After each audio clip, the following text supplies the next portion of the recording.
What's good, room service gang? Nice to see y'all again. But today, we got to sit around here and talk about this Lamar Jackson hype. Hmm. So, as we know, Lamar Jackson has been dealing with a lot of issues with the Ravens as far as them paying him. Is Lamar Jackson worth what he wants? Absolutely. Come on, man. Let's just keep it a buck here. This man won an MVP.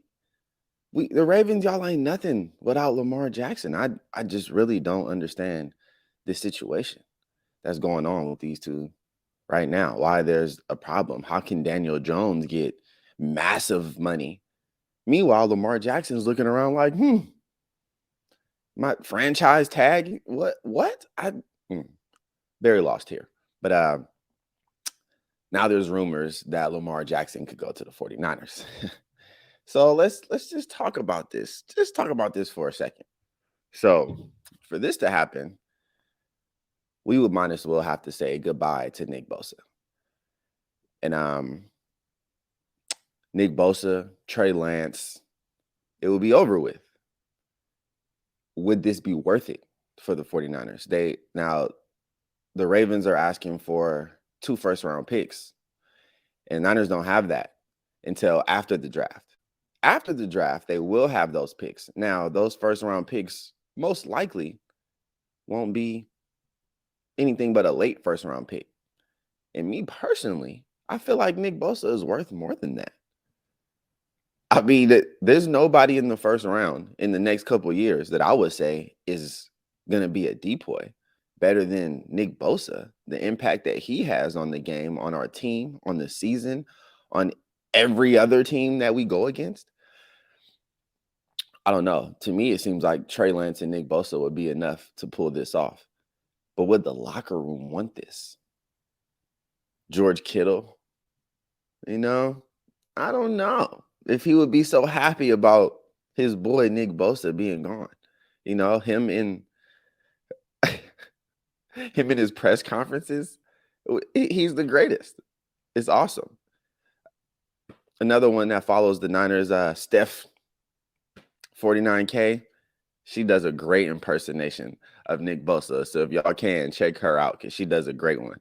As a matter of fact, she just met John Lynch recently, and John Lynch even knows about it and saw her in person and had her do it on the spot. It was awesome.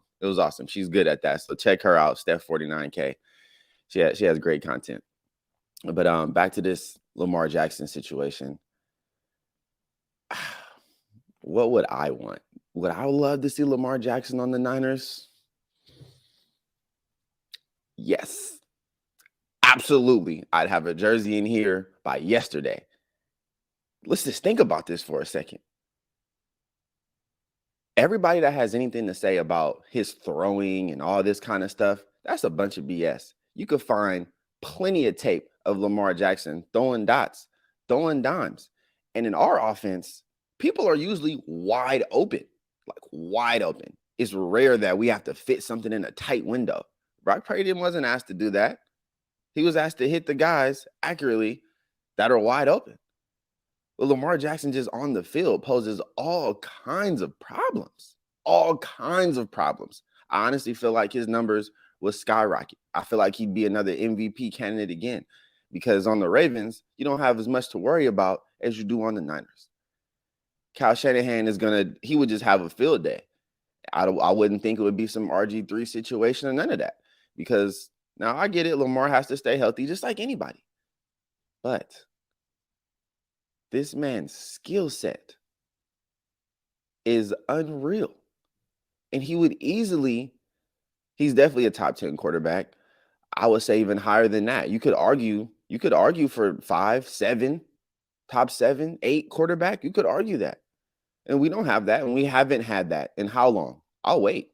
Somebody please tell me how long it's been since we've had even a top 10 quarterback in the NFL for a whole season. Let me know. I don't think so. Lamar Jackson would definitely be that. We'd have to retool a lot more on defense to cover up some things, but our offense would be more than explosive.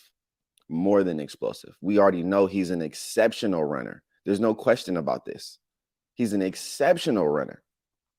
His threat alone is going to have people wide open. He can do it. He can do it. I mean, in the NFC too. Let's think about this. The NFC is getting weaker by the year. So if the NFC is getting weaker by the year, if we implemented Lamar Jackson, do you think we wouldn't be a favorite coming out the NFC? Because he's playing in the AFC right now, where all the good quarterbacks are. Maybe he's getting undervalued. That wouldn't happen in San Francisco. Not at all. But it's just rumors. It's just things that are out there. But wherever he goes, if it's not Baltimore and he ends up landing in the NFC, they're going to automatically be one of the favorites, just because the NFC is actually pretty weak right now. And we got Jalen Hurts over there. After that, who's the best? Matthew Stafford? Maybe. Lamar Jackson came to our powerhouse of a team.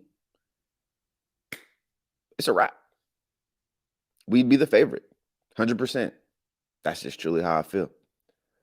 But like I said, we wouldn't be able to get Lamar Jackson until after the draft, or the Ravens did a sign and trade in which we can add in Nick Bosa then.